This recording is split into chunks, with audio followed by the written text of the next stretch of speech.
What's going on, folks? It's your dude, one and only Intergalactic Brew. And basically, I wanted to do this video because I just wanted to add my voice to a highly big topic that's been going on here on YouTube and probably in the NFL, as you all know. The New Orleans Saints, the bounty story, has finally got some closure and some justice. And I'm going to tell you, being an Atlanta Falcons fan and being that the Saints are our number one nemesis in the NFL, I couldn't be more happy. So I'm just going to basically talk to y'all for a few minutes and basically express how I feel and what this can mean for not only the NFC South but also for my team. You know, just to give you a little perspective of how I see this through my eyes. So here we go. Now, it was reported earlier today via NFL Network or via some websites that I visited that head coach Sean Payton has been suspended for 1 year. And you know, I'll say kind of happy about that. Not because of the fact that, you know, he can't coach or anything like that, but it's just the fact that, you know, when the crime is going on, man, and you know, you don't have enough in yourself to report the crime, then you got to pay the consequences. You know, I mean, it's so much. It's only so much time that passes by that you can have the dirt on your hands, and you might think you've washed the dirt off your hands, but then again, there's still a little bit of that dirt left, and you know, the authorities spot that dirt, and then once they spot that dirt on your hands, it's a little bit too late to wash it off. And that's what happened to Sean Payton in this instance, or the whole Saints organization. I mean, from the players to the coaching staff on up, everybody was walking around with this dirt on their hands. And they're thinking just because, you know, they didn't get caught for doing this heinous tactic, that they had apparently washed the dirt off. But little did they know, the NFL had their eye on this situation, mainly Roger Goodell. And they got caught with the ounce of dirt that was left. So basically, you know, you reap what you sow. So I feel like Sean Payton did get what he deserved. And I felt like the Saints organization got what they deserved. Y'all excuse me for rubbing my eye. But yeah, man, I mean, you can't go around trying to end guys' careers. Okay? I understand that there's a certain level of aggression that you play with.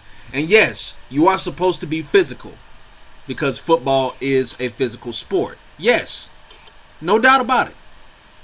And I'll even go so far as to say football is not a classy sport. Football is not a sport for quote-unquote nice guys. Okay? Now, off the field, yeah, I mean, you are supposed to carry yourself with some bit of class and dignity when you're not on the field. But when you are on the field, you got to go balls to the wall, man. Because I guarantee you, if you won't, the next man will. So, I mean, yeah, the football is a ruthless sport. And it's only a sport built for for bad guys. Not necessarily people, but players. I mean, you know, it's a badass sport. And if you want to play football, you got to be a badass. You know? But it comes a point where you try to be a little bit too bad. And that's basically the trap that the Saints got caught in here. Is they were just trying to be a little bit too bad.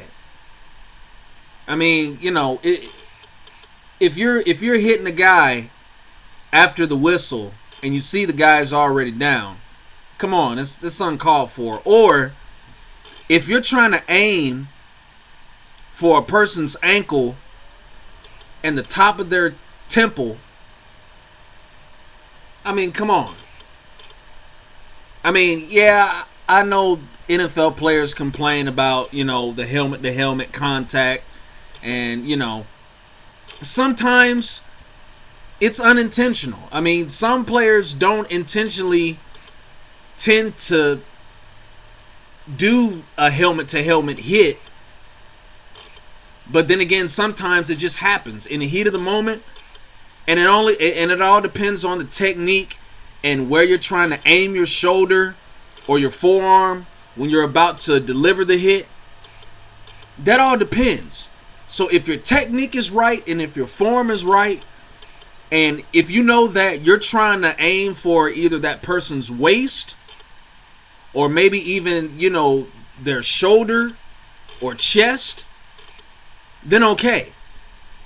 If something goes wrong and it looks like you're hitting the crown of that person's or the sole of that person's helmet, then it just happens. And I'm sure Goodell and the league understand that, because nobody's thinking about where they should hit the person in the heat of the battle. Nobody's thinking about that.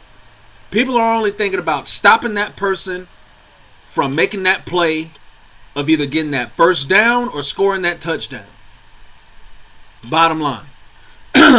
So I do understand in certain predicaments, some helmet-to-helmet hits are unintentional. But you can tell when somebody is deliberately trying to collide with the person's face, chin, or their legs. You can tell. And there was a lot of times watching Saints games that I did see the Saints try to aim for particular body parts. And I was looking like, what the hell is going on? Seriously. Now, while that's only one side of the story, this is the biggest part to me. Now, Greg Williams, let me get this out right now, okay? Greg Williams is a good defensive coordinator. I'll say that. That's the only thing positive I'm going to say about Greg Williams. He's a good defensive coordinator. But what person in their right mind, what person would have the soul? I mean, how black and cold does your heart have to be to want to go out and hang a little piece of money over certain players on your football team's heads and say, hey man, if you go out here and crush this guy, take this guy's life, make sure that this guy doesn't have his kids or his wife to go back home to ever again, I will hand you this money right here, right now. What person would have the audacity? I mean, you must really enjoy the destruction of others. You must really get a thrill off of that. And this is Greg Williams who I'm referring to, just in case y'all are not keeping up. But what kind of man would actually have that intention of ruining somebody's career? I just don't understand. And yes, there are a lot of aggressive play calling defensive coordinators out there.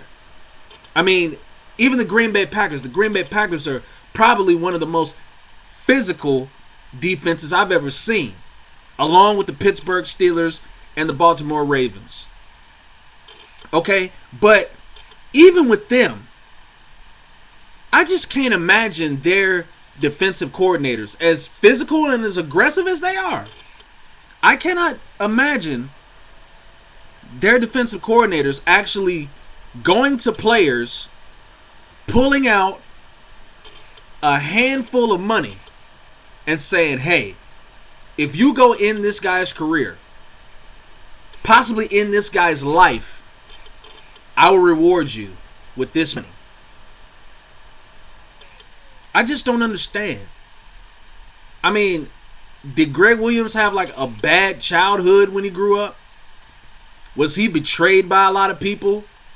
I mean, did he not have a lot of friends? Did a lot of people you know, lied to him. I mean, there has to be some internal struggle going on with Greg Williams for him to have that kind of mindset whenever he coordinated a defense in football. It had to be. I mean, there had to be something going on in his life that he was not satisfied with, and he just chose to take it out on other people.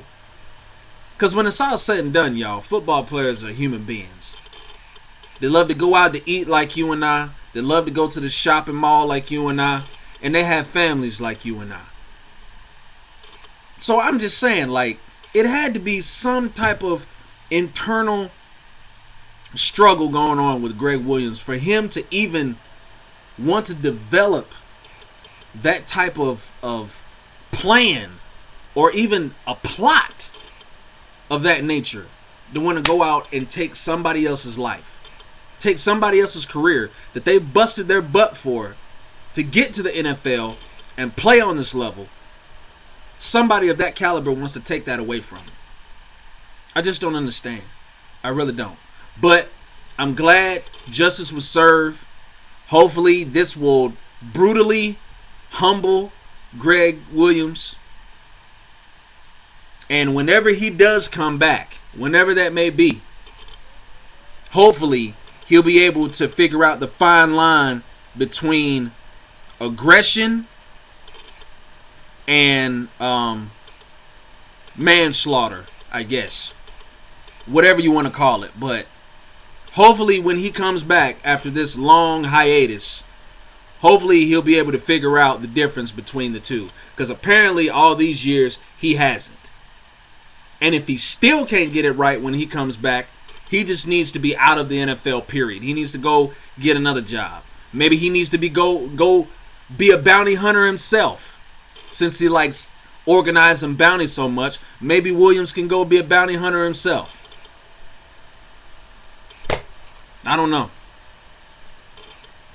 And the last thing I want to get to, most of all, is the players. I mean, really though. Now I know that, people like to have money. And I know that people, if they have the opportunity to get their hands on more money, they'll do it. Because that's just how people of the world are. It's always about gaining the upper hand. It's all about having more. It's all about greed. That's one of the things that makes this world go round. I don't like it, but that's what it is. But the thing I don't understand is, okay, y'all are already getting paid millions of dollars as you are. I'm talking about the Saints players here, all who were involved. I don't know, I can't tell you their names, but whoever they were. You all are making buku amounts of money. And instead of being satisfied and, just playing the game of football and being comfortable with the living that you are making, you want to be greedy. You want to go out and you want to take underhanded money, which is pretty much dirty money, if you ask me. So you want to go out and you want to take some dirty money just to get an extra boost of satisfaction? I'm just like, really? All that just for that extra taste of satisfaction. I mean, hell, y'all won a Super Bowl. Shouldn't that be enough satisfaction? I mean, seriously. You won the Super Bowl, won the division, the NFC South. Shouldn't that be gratifying enough? Why y'all want to take dirty money? Let alone put somebody else's life in the crosshairs just so you can feel satisfied. I just don't understand. Not even thinking about what it's going to do to your team and your organization as a whole. Y'all going to lose draft picks. Y'all lose the most important guy on your team, the head coach. Then on top of that, you still got your quarterback to re-sign. I just don't understand. I don't understand how y'all can Actually look yourselves in the mirror at night and actually be happy with that. I don't understand how Sean Payton could have dealt with himself when he went home to his wife and kids, knowing that he could have ended this whole mess and could have just come clean. But no, I guess it's all about loyalty, right? Staying down for your boys, right? Well, you're going to stay down, all right, Sean Payton. Yeah, you're going to be staying down for a long time. A real long time. And so will your players and your whole organization. Now, at the same time, y'all could rise above from this. Because, again, I'm not going to underestimate y'all. And y'all could still come out of the fire and still, you know, run roughshod over the NFL. But I don't know, man. A stinging blow like this, it's going to take some years for this to heal. For real. But, you know, like I said, man, you walk around with that dirt on your hands and you think that you've got all of it off. It's only a moment, it's only a matter of time before a certain person spots that dirt on your hands, and it might be too late for you to wash it off. So in this case, instead of y'all washing the dirt off yourselves, Roger Goodell washed it off for you. So there you have it. So now the Saints, you could kind of say, are in disarray. So I feel like, as far as Atlanta's chances, I feel like we have a chance to take advantage of this and come out on top. That's been my thoughts. Thank you for watching.